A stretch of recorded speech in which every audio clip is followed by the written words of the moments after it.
Gareth Southgate made a couple of changes to his starting lineup, notably bringing in Jadon Sancho. And again, there had been a bit of a clamour for Jadon Sancho to be more involved in these England games. And he, as I say, he started that game. But there was no room for Jack Grealish at all yesterday. What did you make of that? Should we be reading anything into that, or is that nothing to be alarmed about? No, I don't think many people were surprised. Like I touched on earlier, I think Gareth sees Jack as the left-sided midfielder, his best position, and the one that he can make the biggest effect. It was interesting as the game ended because Gareth made a beeline for Jack straight away, got his arm around him, whispered in his ear, talked to him, and he's probably said to him, I don't know, but my only assumption and is that something along, you'll be needed for the semi-final or the final. You'll be needed. So don't, because he didn't go on yesterday. And that's, where other games he's come on, he's made an impact. Didn't use him yesterday at all. But I would like to think he probably had a word with him to say, you're needed. I didn't use you today, but you'll be needed. Interesting. We've had a text about exactly that same thing, with someone spotting exactly that and thinking that maybe that means Jack will certainly be heavily involved starting perhaps that semi-final against Denmark. But again, going back to the top of the show, we were talking about Gareth Southgate and his managerial qualities and his leadership qualities. And again, if that is the case, that, as you say, he's made a beeline for Jack Grealish, who has been so instrumental as well for England in building up to this tournament. When you think about those man-of-the-match performances back in sort of March time,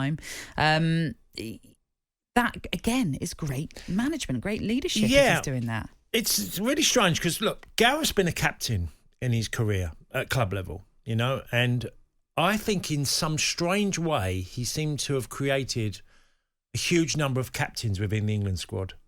I think you could name many players that play. You could say they could wear the armband, and he's got it. And you could also argue some of the subs. Jack captain Villa, Henderson captains Liverpool. Obviously know all the other positions, but I wouldn't be surprised if Jude Bellingham becomes a captain one day. That wouldn't surprise me at all. You've got captain in Calvin Phillips, Declan Rice. You could go nearly every player for every position, and I think he's created that type of environment where leaders are really important to him as a manager. And obviously their performance is fundamental in how they play and what they do. But they feel like leaders to me, every one of them in every position. And whoever comes in onto the pitch, I wouldn't be surprised if ends up England having 10 club captains of their, the clubs they play for. But they could all, there's a huge number of them that could certainly wear the armband for England as well. And that's that. Or I suppose all stems from that togetherness that his seen. Leadership is driving the leadership off the pitch, in a training ground, preparation, and then the leaders come onto the pitch and then perform. It feels like they're not. We sometimes, wrap up footballers. I think there's some managers that wrap them all up, prepared, Leeds United's babies and all this. And when they had leaders in that dressing room at Leeds United. Yeah. They're men. Not so long ago, people used to go to wars at 18, 19, 20 years. These are men, and they can be leaders for you. And I think when you create that environment, some of the very best teams I've ever seen, I could say to you, there's 6 captains in that team. Well, interestingly, Gareth Southgate spoke about that sort of harmony, if you like, within the squad. It was a fabulous performance, and of course, when you score early, that helped settle everybody, and the timing of the second goal as well was crucial. But I felt we were causing problems all night, and we felt it was a game that we could win and perhaps score goals. You're never quite sure how a game of football is going to play out, so for it to play out as it did, allow us to get players off the pitch that had yellow cards, a couple that have been carrying knocks, protect a couple. I don't know, it's enjoyable, but then immediately I'm thinking about the players I didn't get on the pitch and the squad, because the likes of Connor Cody, Ben Chilwell, Aaron Ramsdale, Sam Johnston, Ben White, we've had 21 on the pitch, but those guys have been as important as any of those players on the pitch, the spirit they've created, the togetherness. So I'm regretful that I haven't got them on the field.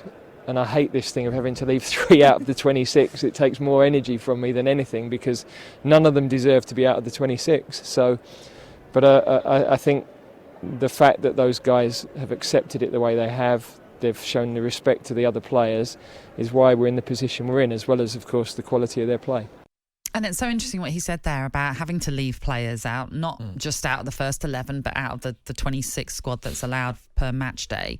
But you've heard a lot of the players talking about not being involved in that first 11, but they've all, and I know it's standard across most football teams, but they've all spoken about, but we still have our job to do. We know that if we're not involved in that first 11, we still have so much more that we have to do behind the scenes that we wouldn't know about because it's all within the camp. And it is a difficult job, obviously, as Gareth Southgate has pointed out. But it is so important to have that harmony, to know that if you're not playing, you're not going to be causing a problem in the dressing room. Yeah, not having managers not speak to you or not let you know, inform you what you want to do. You know, little things. I touched on them very early on in the show at 6 o'clock about, hadn't seen Gareth for a long while. I only know him just slightly, really. I've had a conversation. It's been shared an afternoon around a swimming pool one day at a barbecue with Teddy Sheringham, had in Portugal a number of years back. Sat chatting to Gareth, had great fun, really good. And I knew people who knew him, so yeah.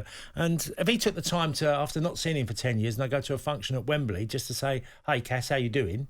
Seek you out. Yeah, that's and nice. he's doing that to his team. I've just talked about him going over to Jack Grealish. That's one player. I'm sure he's had to do that with a 3 he's had to leave out. Like he said, it's very, very difficult. But he's taking the time every second to think about people that might be upset, disappointed, because they are going to be.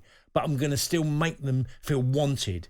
Because that's a big thing. Which shows the character of Gareth Southgate, for sure. Many club managers get that wrong. Now, they don't have players, they discard them, don't you? And that's not nice at club level. So, but that's where that communication is vital. Absolutely, all round. and he's brilliant Absolutely. at that. Yeah. Gareth is exceptional at communication.